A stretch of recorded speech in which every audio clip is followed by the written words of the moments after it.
हवामानाचा साप्ताहिक अंदाज आणि कृषी तज्ज्ञांचा सल्ला या कार्यक्रमात मी भैरवी कुर्तकोटी सर्वांचे स्वागत करते। मागील आठवड्यात 8 जुलै रोजी संपलेल्या आठवड्यातील पर्जन्यमान स्थिती बघितली तर कोकण विभागात सरासरीपेक्षा 195% जास्ती पाऊस झाला, तर मध्य महाराष्ट्रात 246% सरासरीपेक्षा जास्त पाऊस झाला, तसेच विदर्भात देखील सरासरीपेक्षा जास्त 44% पाऊस झाला। तर मराठवाडा विभागाचा विचार केला तर सरासरीपेक्षा 1% कमी पाऊस झाला। आपण या नकाशात बघू शकतो की मराठवाड्यामध्ये लाल रंग दिसतो आहे, त्या भागात सरासरीपेक्षा कमी पाऊस पडला। जर आपण मान्सूनचा प्रवास बघितला तर काल 9 जुलै रोजी मान्सूनने पूर्ण देशात व्याप्ती केली। हेन्सॅट 3Dचे सॅटेलाइट इमेज आहे।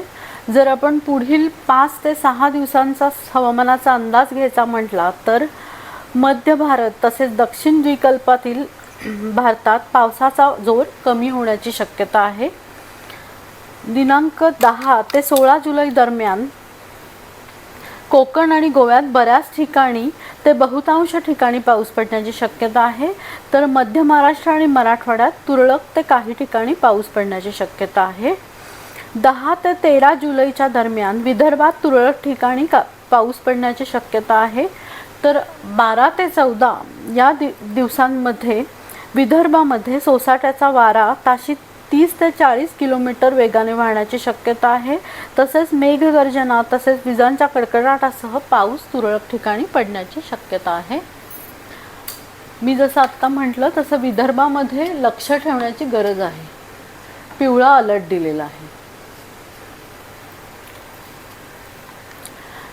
10 ते 16 जुलै या दरम्यान आपण पर्जन्यमान स्थिती कशी असेल हे बघितलं तर कोकण विभाग तसेच मध्य महाराष्ट्रातील घाट विभाग आणि पूर्व विदर्भात म्हणजे भंडारा, गोंदिया तसेच गडचिरोली या भागात 10 ते 20 मिलीमीटर प्रतिदिन पाऊस पडण्याची शक्यता आहे। तर त्यानंतर मध्य महाराष्ट्रातील अनेक भाग तसेच विदर्भातील पश्चिम विदर्भातील जिल्हे तसेच मराठवाड्यातील उत्तर भाग या भागामध्ये 5 ते 10 मिलीमीटर प्रतिदिन पाऊस पडण्याची शक्यता आहे। तर उर्वरित भागामध्ये म्हणजे मुख्यतः मराठवाड्यामध्ये 1 ते 5 मिलीमीटर प्रतिदिन पाऊस पडण्याची शक्यता आहे। हा नकाशा जो आहे तो तुलनात्मक नकाशा आहे। आपण सरासरीशी तुलना केली तर राज्यातील बहुतांश भागात सरासरीपेक्षा कमी पाऊस पडण्याची शक्यता आहे। विदर्भातील भंडारा, गोंदिया तसेच गडचिरोलीच्या काही भागांमध्ये सरासरीपेक्षा 1 ते 10 मिलीमीटर प्रतिदिन पाऊस पडण्याची शक्यता आहे। त्या पुढील आठवड्यात देखील साधारण हीच परिस्थिती राहण्याची शक्यता आहे। आता आपण कृषी सल्ल्यांकडे वळू। पुढील 5 दिवसात काही ठिकाणी हलक्या ते मध्यम स्वरूपाचा पाऊस कोकण विभागात पडण्याची शक्यता आहे, तर 21 ते 25 दिवसांच्या भात रोपांची पुनर्लागवड सुरू ठेवावी। तसेच सिंधुदुर्ग व रत्नागिरी या जिल्ह्यांमध्ये नाचणी, वरई पिकांची पुनर्लागवड सुरू करावी।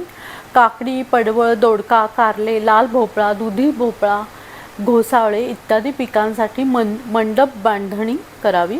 भात, नाचणी व भाजीपाला पिकांच्या रोपवाटिकांमध्ये खते द्यावीत। मध्य महाराष्ट्रात देखील काही ठिकाणी हलक्या ते मध्यम स्वरूपाची पाऊस शक्यता असल्यामुळे या भागात देखील 21 ते 25 दिवसांच्या भात रोपांची पुनर्लागवड सुरू करावी।